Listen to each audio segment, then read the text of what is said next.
Hello student, good afternoon. আগের চ্যাপ্টারটা আমরা শেষ করে ফেলেছি।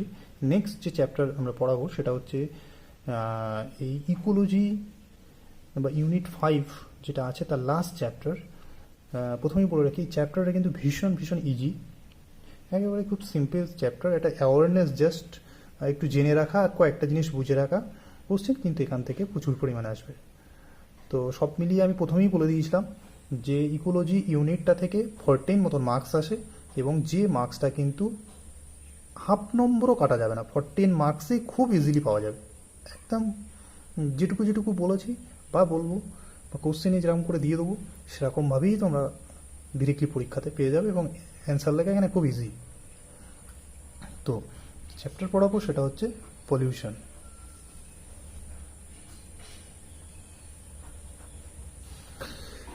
তো এই সম্পর্কে মানে এটা হচ্ছে মেনলি যেটা তোমাদের পরিবেশবিদ্যা বলে যে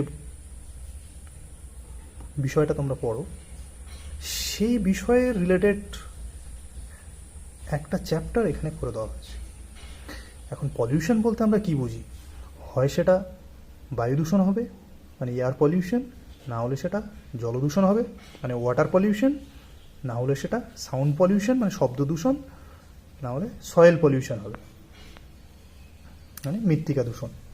এছাড়া রেডিও অ্যাক্টিভ পলিউশন বলেও একটা পলিউশন হয়, তেজস্ক্রিয় পদার্থের দ্বারা দূষণ। তো মোটামুটি যেগুলো বললাম, বায়ু, জল, মাটি, শব্দ বা তেজস্ক্রিয় দূষণ, সবগুলোর ক্ষেত্রে কিন্তু একটা জিনিস কমন, কয়েকটা টপিক একদম কমন। সেইগুলো কিন্তু আগে তোমাদেরকে মেনলি 6টা করে পয়েন্ট তোমরা খাতায় নোট ডাউন করে মুখস্থ করবে। কী কী পয়েন্ট? একটা হচ্ছে প্রত্যেকটা দূষণের কারণ, তার 6টা পয়েন্ট। দ্বিতীয় হচ্ছে দূষণগুলোর ক্ষতিকারক প্রভাব মানে বায়ু দূষণের ক্ষতিকারক প্রভাব, জল দূষণের ক্ষতিকারক প্রভাব, সয়েল পলিউশনের ক্ষতিকারক প্রভাব। এরকম 5টা প্রভাব প্রত্যেকটার ক্ষেত্রেই আলাদা করে লিখে মুখস্থ করবে। আর হচ্ছে প্রতিকার, প্রত্যেকটা দূষণের ক্ষেত্রেই পড়লে প্রতিকার কি করে পড়ব, যেগুলোর কারণ আছে সেগুলোই যখন করবো না তখন তার প্রতিকার হয়ে যাবে। ফলে কারণ পড়লে কিন্তু প্রতিকার অটোমেটিক্যালি নিজে থেকে লেখা যায়। তাহলে প্রথমেই বলি, এই যে ব্যাপারগুলো আছে এগুলো ভেরি সিম্পল, এগুলো আমি বলবো না, এগুলো তোমরা নিজেরাই তৈরি করবে।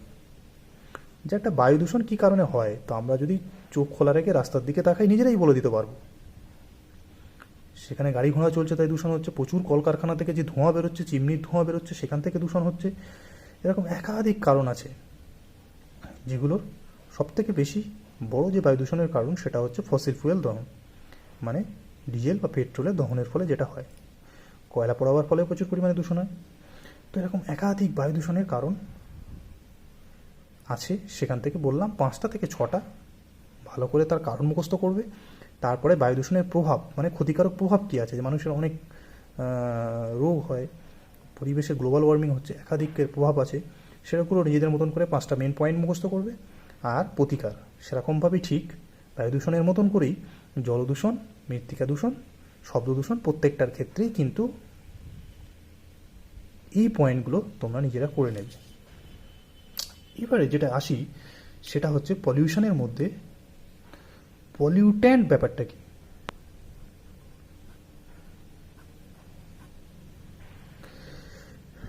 দেখো, পলিউশন মানে হচ্ছে দূষণ, পলিউট্যান্ট মানে হচ্ছে দূষক পদার্থ মানে যার দ্বারা পরিবেশ দূষিত হয়।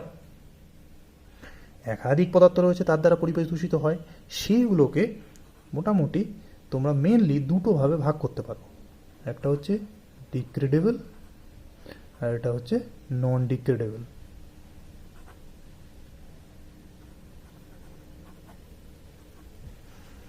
ডিগ্রেডেবল আর নন ডিগ্রেডেবল মানে ক্ষয়িষ্ণু আর অক্ষয়িষ্ণু। কিছু পদার্থ আছে যেগুলো পরিবেশ দূষণ করে, কিন্তু সময়ের সাথে সাথে সেগুলো আর পরিবেশে থাকে না, আস্তে আস্তে নষ্ট হয়ে যায়, পাচিত হয়ে মাটিতে পরিণত হয়ে যায়।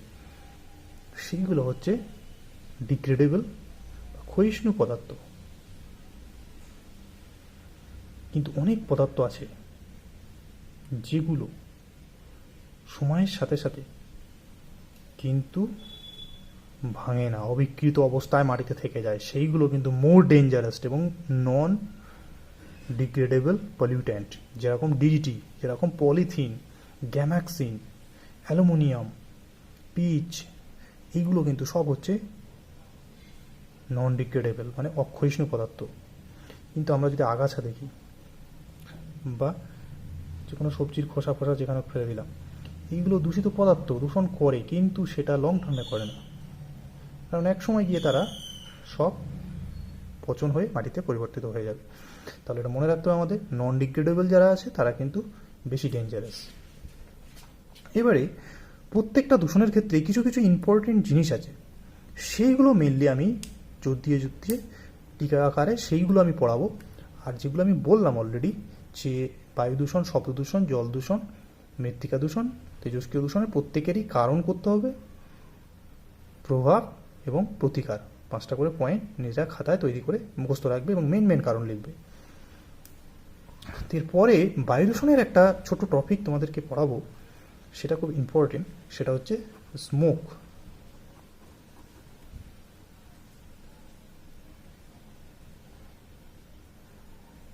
মানে হচ্ছে ধোঁয়া। তার থেকে বেশি ইম্পর্টেন্ট যেটা, সেটা আমাদের পড়তে হবে, সেটা হচ্ছে স্মোক। মানে হচ্ছে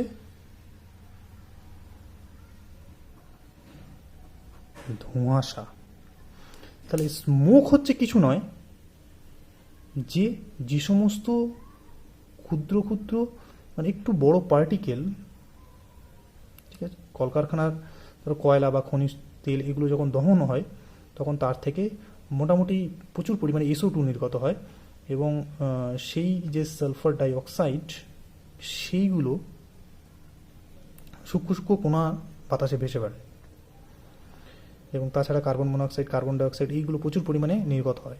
তো এরকম ছোট ছোট কিছু কণা আর তার সাথে জলীয় বাষ্প, এইগুলো মেনলি থেকে যেটা হচ্ছে ধোঁয়া তৈরি করে। কিন্তু অনেক সময় কি হয়, এই যে SO2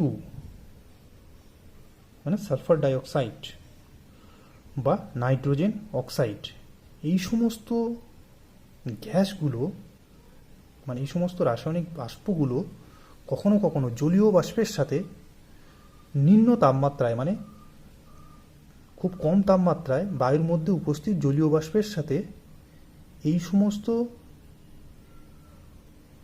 রাসায়নিক গ্যাসগুলো, SO2, NO2, এই ধরনের গ্যাসগুলো মিশে পৃথিবীর নিচের দিকে নেমে আসে এবং পুরোটাও একটা অন্ধকার পরিবেশ তৈরি করে। তাকে বলে হচ্ছে ধোঁয়াশা বা স্মোক।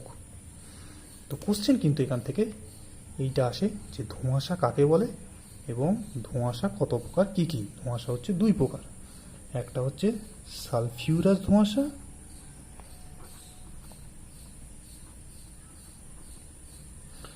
আর একটা হচ্ছে ফটোকেমিক্যাল ধোঁয়াশা।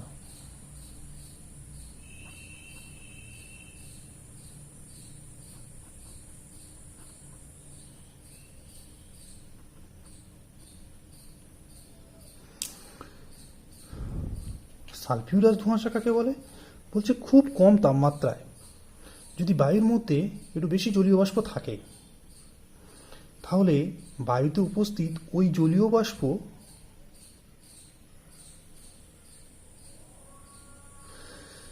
কম তাপমাত্রায় SO2 বা H2S, এই দুটো গ্যাসের নাম মনে রাখতে হবে আমাদের, যে সালফারের যে গ্যাসগুলো হয়, সালফার ডাইঅক্সাইড বা হাইড্রোজেন সালফাইড গ্যাস, এর সঙ্গে মিশে ধোঁয়াশা তৈরি করে, একে বলে হচ্ছে সালফিউরাস ধোঁয়াশা। যেরকম চায়নাতে বেজিংয়ে প্রায়শই দেখা যায় শীতকালের দিনে, বেশিরভাগ সময় শীতকালের দিনে প্রচুর পরিমাণে ধোঁয়ার মতন সারা বেজিং জুড়ে ঢেকে থাকে। লন্ডনেও এই ধরনের ধোঁয়াশা দেখা যায়, কারণ কি এখানে কলকারখানা বেশি, ফলে এখানে SO2, H2S এই ধরনের গ্যাসগুলো নির্গমনের পরিমাণও বেশি, ফলে যখনই শীতকাল আসে তখন বায়ুতে উপস্থিত জলীয় বাষ্পের সাথে এইগুলো মিশে ধোঁয়াশা হিসেবে নিচের দিকে নেমে আসে। এবং সেই জন্যে এই ধোঁয়াশার আর একটা নামও হচ্ছে লন্ডন ধোঁয়াশা। কারণ লন্ডনে এটা প্রথম দেখা গিয়েছিল। তাহলে মেনলি কি হয়, এখানে SO2 এবং O2 এর রিয়াকশানে SO3 তৈরি হয়, এবং সেই SO3 আর H2O রিয়াকশান করে সালফিউরিক অ্যাসিড তৈরি করে। সেই অ্যাসিড তৈরি করে নিচের দিকে নেমে বাতাসের সাথে মিশে থাকে, সেই জন্য একে সালফিউরাস ধোঁয়াশা বলে, যেটা কিন্তু মারাত্মক ক্ষতিকারক প্রভাব আছে। ফটোকেমিক্যাল ধোঁয়াশাটা হচ্ছে মেনলি বাতাসে উপস্থিত NO2 যেটা আছে, নাইট্রোজেন ডাইঅক্সাইড, এবং এর সঙ্গে যদি হাইড্রোকার্বন মানে যে কোনো AC এর কম্পাউন্ড, সেটা মিথেন হতে পারে, ইথেন হতে পারে, যে কোনো হাইড্রোকার্বনের কম্পাউন্ড উপস্থিত থাকলে তারা কি হয়, রিয়াকশন করে আলটিমেটলি HNO3 গ্যাসে, HNO3 অ্যাসিডে পরিবর্তিত হয়। তাহলে কি NO2 গ্যাস এবং হাইড্রোকার্বনের উপস্থিতিতে সূর্যরশ্মির সাথে মিলে রিয়াকশন করে সেটা প্রথমে নাইট্রিক অক্সাইড এবং পরে গিয়ে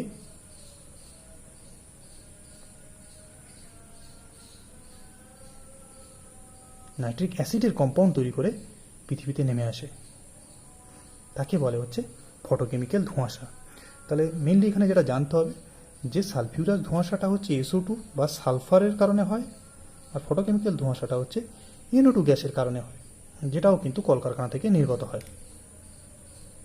এর সাথে সাথে এখানে একটা খুবই ইম্পর্টেন্ট শর্ট কোশ্চেন আসে, সেটা হচ্ছে PAN কি, প্যান কি? ফুল ফর্ম হচ্ছে পারঅক্সি অ্যাসিটাইল নাইট্রেট। বায়ুতে যদি NO2 বা নাইট্রিক অক্সাইড এই গ্যাসের উপস্থিতি থাকে এবং তার সাথে সেখানে যদি হাইড্রোকার্বন মানে এই C এর কোনো কম্পাউন্ড থাকে আর অক্সিজেন উপস্থিত থাকলে, বায়ুতে তো অক্সিজেন এমনি থাকে, তো এই নাইট্রিক অক্সাইড যেটা NO2 থেকে কনভার্ট হয়ে তৈরি হয়, তার সাথে হাইড্রোকার্বনের উপস্থিতি থাকলে তখন কিন্তু এই অক্সিজেন NOর উপস্থিতিতে ভেঙে যায়, গিয়ে N2 তৈরি করে, তার সাথে রিঅ্যাক্টিভ অক্সিজেন তৈরি করে, যেটা কিনা হাইড্রোজেন মানে AC কম্পাউন্ডের সাথে রিয়াকশন করে একটা ক্রিটিক্যাল মূলকে পরিবর্তিত করে, যেটাকে হচ্ছে প্যান বলা হয়, পারঅক্সি অ্যাসিটাইল নাইট্রেট, যেটা কিন্তু একটা গৌণ বায়ু দূষক। গৌণ বায়ু দূষক কি, যেটা দূষণ করে কিন্তু সেটা ডিরেক্টলি তৈরি হয় না, কোনো একটা অন্য দূষক পদার্থ থেকে রূপান্তরিত হয়ে সেই দূষক পদার্থটা তৈরি হয়, তাকে বলা হয় গৌণ বায়ু দূষক, যেটা হচ্ছে পারঅক্সি অ্যাসিটাইল নাইট্রেট, একটা গৌণ বায়ু দূষক। বা সালফিউরিক অ্যাসিড, এটাও একটা গৌণ বায়ু দূষক, কারণ সেটা SO2 থেকে কনভার্ট হয়ে তৈরি হয়। তাহলে এখানে কিন্তু গৌণ বায়ু দূষক কি, সেটাও কিন্তু কোশ্চেন আসে। এরপরে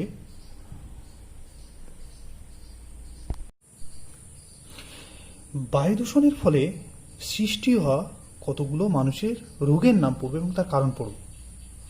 এগুলো তোমরা প্রভাবেও লিখতে পারো। আমি বলেছি যে বায়ু দূষণের যে প্রভাব, সেখানে তো অবশ্যই রোগ সৃষ্টি করা একটা প্রভাব। তো কয়েকটা ইম্পর্টেন্ট রোগ যেগুলো বায়ু দূষণের ফলে খুবই কমন, সেইগুলোকে আমাদের জানতে হবে এবং তার কারণ জানতে হবে। যেরকম হচ্ছে সিলিকোসিস,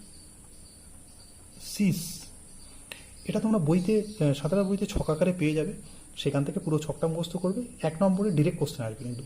যেরকম সিলিকোসিস রোগের কারণ কি, আমরা সবাই জানি সিলিকন। তারপরে হচ্ছে ব্ল্যাক ল্যাং,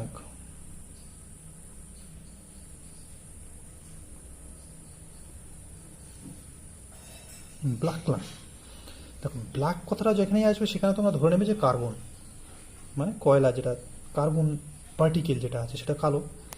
তো সেইটা মানে যারা ধরো খনিতে কাজ করে, কয়লার খনিতে কাজ করে, তারা দীর্ঘদিন সেখানে থাকার ফলে তার ছোট ছোট স্মল পার্টিকেল যেগুলো চোখে দেখা যায় না, বায়ুর সাথে মিশে সেগুলো ফুসফুসে দীর্ঘদিন যাওয়ার ফলে আস্তে আস্তে ফুসফুসে ব্ল্যাক লাং ডিজিজ তৈরি করে, ফুসফুস নন ফাংশনেবল হয়ে যায়। তো এটা কিন্তু কার্বনের কারণে হয়। এরপরে হচ্ছে অ্যাসবেস্টোসিস, নাম থেকেই চলে আসবে, অ্যাসবেস্টোসিস মানে হচ্ছে অ্যাসবেস্টসের কারণে হয়। যে অ্যাসবেস্টস আমরা ঘরের চালে লাগাই, সেইগুলো যেখানে তৈরি হয় সেই কারখানায় যে শ্রমিকরা কাজ করে তাদের কিন্তু অ্যাসবেস্টোসিস রোগে আক্রান্ত হতে দেখা যায়। এরপরে হচ্ছে ভ্যাগালোসিস।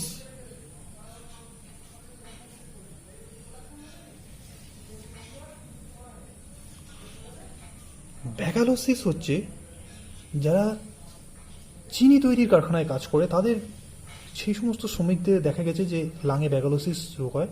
সেখানে তাদের শ্বাস প্রশ্বাসের সাহায্যে প্রচুর পরিমাণে আখের যে সূক্ষ্ম ছিপড়া হয় সেইগুলো ভেসে ভেসে বায়ুর সাথে গিয়ে ফুসফুসে দীর্ঘদিন থাকার ফলে ইফেক্ট পড়ে এই ভ্যাগালোসিস রোগের সৃষ্টি করে। এরপরে হচ্ছে ট্যালকোসিস।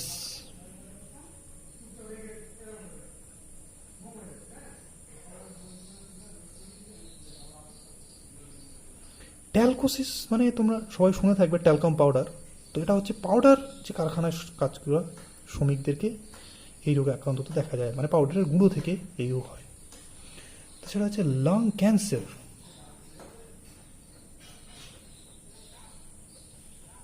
লাং ক্যান্সার মানে হচ্ছে খুবই এখন কমন হয়ে গেছে, কারণ কলকাতার লোকজন ভীষণভাবেই বায়ু দূষণের ইফেক্টে প্রভাবিত।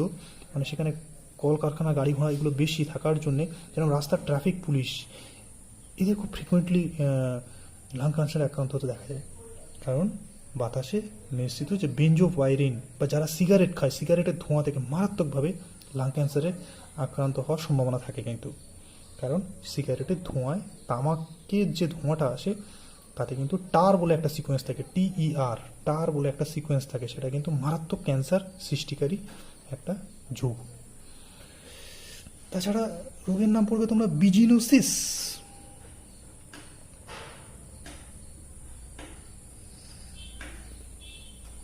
কিসের থেকে হয়? যে সমস্ত সুতো তৈরির কারখানা যেটা আছে,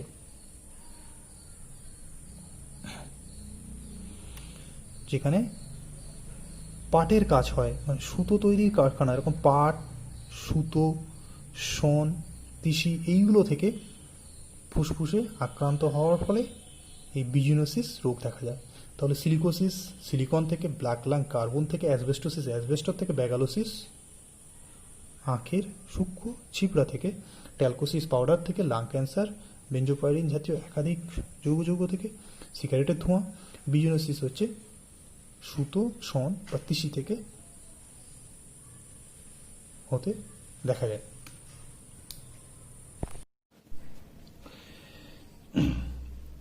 এই বায়ু দূষণ থেকে কয়েকটা শর্ট কোশ্চেন আরও আসে, সেটা হচ্ছে তোমরা বায়ু দূষণের মানে প্রতিকার যেখানে হবে সেখানেও এই পয়েন্টগুলো লিখতে পারো। যেরকম হচ্ছে এই বায়ু দূষণকে প্রতিকার করতে কতগুলো যন্ত্র ব্যবহার করা হয়। যেরকম হচ্ছে বড় বড় কারখানার যে চিমনি, যেরকম পলিউশন PCB বলে বোর্ড আছে, পলিউশন কন্ট্রোল বোর্ড, আমাদের ওয়েস্ট বেঙ্গলের পলিউশন কন্ট্রোল বোর্ড হচ্ছে সল্টলেকে আছে। তো সেই PCB বোর্ড অ্যাকচুয়ালি যে কোনো কারখানা যখন করতে হয়, বড় বড় কারখানা যেগুলো হয় MSME, সেগুলো করতে গেলে কিন্তু এই পলিউশন কন্ট্রোল বোর্ডের থেকে পারমিশন নিতে হয়। সেখানে তারা চেক করবে যে এখানে কতটা পলিউশন তারা কমানোর জন্য উদ্যোগী। অ্যাকচুয়ালি কারখানা থেকে প্রচুর পরিমাণে পলিউশন মানে ধোঁয়া নির্গত হয়, বা জলদূষণের যে সমস্ত ওয়েস্টেজ পদার্থ যেগুলো নির্গত হয় সেগুলো কতটা সয়েল পলিউশন করতে পারে, কতটা ওয়াটার পলিউশন করতে পারে, এবং তার মেজার হিসেবে তারা কী কী নেবে, এইগুলো সব তারা অ্যাকচুয়ালি ডিটারমাইন করে পলিউশন কন্ট্রোল বোর্ডের কাছ থেকে পারমিশন নিতে হয়। কিন্তু অত কিছু এখানে দেখে না। এখানে নর্মালি যদি একটা পারমিশন লাগে সেটা কিছু ঘুষ টুস দিয়ে নিয়ে নিতে পারে, কিন্তু অ্যাকচুয়ালি প্রসেস হচ্ছে পলিউশন কন্ট্রোল বোর্ড ভালো করে আগে পুরো ব্যাপারগুলো সব খুঁটিয়ে খুঁটিয়ে দেখে তারপরেই অ্যাকচুয়ালি পারমিশন দেবে। তো সেখানে বড় বড় যে কারখানা চিমনিগুলো হয় সেখানে একটা যন্ত্র লাগানো থাকে, যন্ত্রটার নাম হচ্ছে ইলেকট্রোস্ট্যাটিক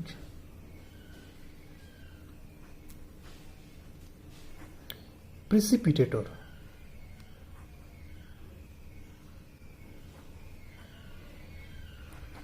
ইলেকট্রোস্ট্যাটিক প্রেসিপিটেটর কি এটা? এটা হচ্ছে কারখানার যে চিমনিগুলো হয়, মানে বড় বড় যে উঁচু উঁচু চিমনিগুলো হয় যেখান থেকে ওপরে যে ধোঁয়াগুলো বের হয়, ওই চিমনির গায়ে সাধারণত এই যন্ত্র লাগানো থাকে। মানে এটা হচ্ছে এরকম পাত, যেখানে ইলেকট্রিক কারেন্ট দেওয়া থাকে, মানে সব পজিটিভ চার্জযুক্ত করা থাকে পাতগুলো। তো অ্যাকচুয়ালি দেখা গেছে যে চিমনি থেকে যে ধোঁয়াগুলো বের হয়, ধোঁয়া মানে আগেই বলেছি আমি, তাতে কিছু কিছু মেজর পার্টিকেল থাকে, মানে এমনি যে কার্বন ডাইঅক্সাইড নির্গত হয় বা যে বায়ু নির্গত হয় তাতে কিছু কিছু ভারী ভারী পদার্থ থাকে, সেগুলো মিশে ধোঁয়া তৈরি হয়। এবং ওই পদার্থগুলো, ওই যে মেজর পার্টিকেলগুলো সাধারণত সব নেগেটিভ চার্জযুক্ত হয়। তার ফলে কী হয়, যখনই ধোঁয়া নির্গত হয় কোনো চিমনি দিয়ে এবং এই মেজর পার্টিকেল, মানে যে নেগেটিভ চার্জযুক্ত মেজর পার্টিকেলগুলো, সেগুলো অ্যাট্রাক্টেড হয় পাত দ্বারা এবং সেই পাতের গায়ে ওগুলো জমা হয়, হয়ে যে ধোঁয়াটা বের হয় তুলনামূলক কম পলিউশনযুক্ত। এবং একটা সময় অন্তত গিয়ে এই পাত থেকে চিমনি পরিষ্কার করতে হয়, ক্লিয়ার করতে হয়। যেগুলো বাড়িতে ঝুল পড়ে অনেকটা কিন্তু সেরকম ধরনের এখানে পার্টিকেল জমা হবে, কালো আস্তরণ জমা হয়।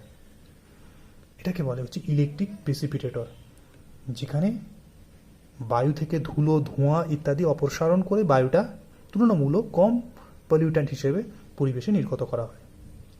আর একটা জিনিস, এটা তোমরা খুবই ইজিলি, খুবই কমন তোমরা জানবে, কখনো লক্ষ্য করিনি, সেটা হচ্ছে ক্যাটালাইটিক কনভার্টার। এগুলো কিন্তু খুব ইম্পর্টেন্ট, আলাদা আলাদা করে কোশ্চেন আসে, ইলেকট্রিক প্রেসিপিটেটর কি, ক্যাটালাইটিক কনভার্টার কি। ক্যাটালাইটিক কনভার্টার হচ্ছে, তোমরা খুবই ইজিলি দেখে থাকবে, কি দেখবে,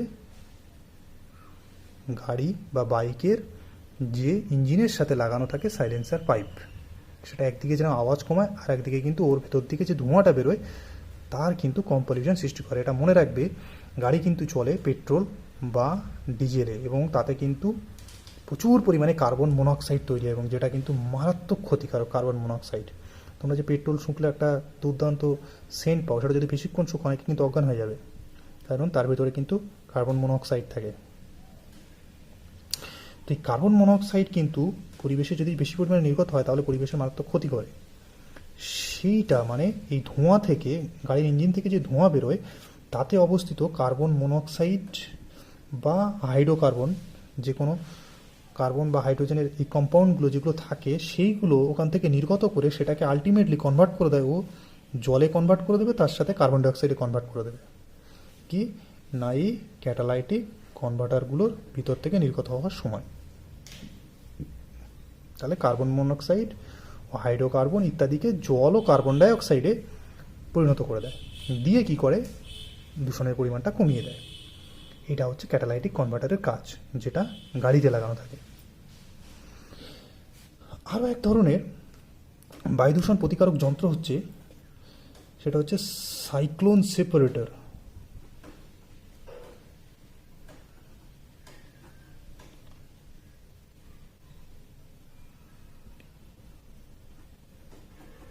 সাইক্লোন সেপারেটর কি সেটা? অ্যাকচুয়ালি এর ভিতর থেকে যখন ধোঁয়া পাঠানো হয়, এর ভিতরে থেকে যখন ধোঁয়া পাঠানো হয় তখন কিছু পাখা লাগানো আছে, এরকম একটা স্ট্যান্ডের সাহায্যে পাখা লাগানো আছে এবং সেটা খুব স্পিডে রোটেট হয়, প্রচণ্ড স্পিডে ঘুরে ওর ভিতরে এবং তার ভিতর দিয়ে ধোঁয়া পাঠানো হয়। তার ফলে কী হয়, ওই বায়ু থেকে দূষণক পদার্থগুলো ও সাইডের গায়ে জমিয়ে দেয়, সাইডের গায়ে ওর থেকে নির্গত করে দেয়, অ্যাকচুয়ালি অপসারণ হয়ে যায়। সাইক্লোন সেপারেটার সাহায্যে খুব জোরে স্পিডে ঘূর্ণন হয়, তার ফলে দূষিত বায়ু থেকে ওই ঘূর্ণনের সাহায্যে অ্যাকচুয়ালি দূষণ পদার্থগুলো অপসারিত করা হয়। আর একটা ছোট্ট জিনিস তোমরা জেনে রাখবে, সেটা হচ্ছে স্ক্রুবার। স্ক্রাবার হচ্ছে মেনলি অ্যামোনিয়া গ্যাস যেটা আছে NH3 বা NH4+, সালফার ডাইঅক্সাইড, এই ধরনের গ্যাসগুলোকে বায়ু দূষক থেকে আলাদা করার জন্য স্ক্রাবার ব্যবহার করা হয়, যেটাও কিন্তু একটা বায়ু দূষণ প্রতিরোধক যন্ত্র। তাহলে electric precipitator, catalytic converter, scrubber, cyclone separator, এই চারটে বায়ু দূষক প্রতিরোধক যন্ত্র কিন্তু কি আর কোন গ্যাস অপসারণ করে সেটা আমাদের মুখস্থ করতে হবে। তাহলে কি করবে তোমরা? প্রথমে যেটা করবে সেটা হচ্ছে প্রত্যেকটা দূষক যেটা বলেছি, বায়ু দূষণ, জল দূষণ, শব্দ দূষণ, মৃত্তিকা দূষণ, তেজস্ক্রিয় দূষণ, এই দূষণগুলোর কারণ, প্রভাব, প্রতিকার 5টা করে মুখস্থ করবে। সাথে বায়ু দূষণের যে টপিকগুলো আমি ইম্পর্টেন্ট জোর দিয়ে বললাম, একটা হচ্ছে স্মোক এবং তার ভিতরে সালফিউরাস স্মোক, ফটোকেমিক্যাল স্মোক কি, প্যান কি, যে রোগগুলোর নাম বললাম, আর সাথে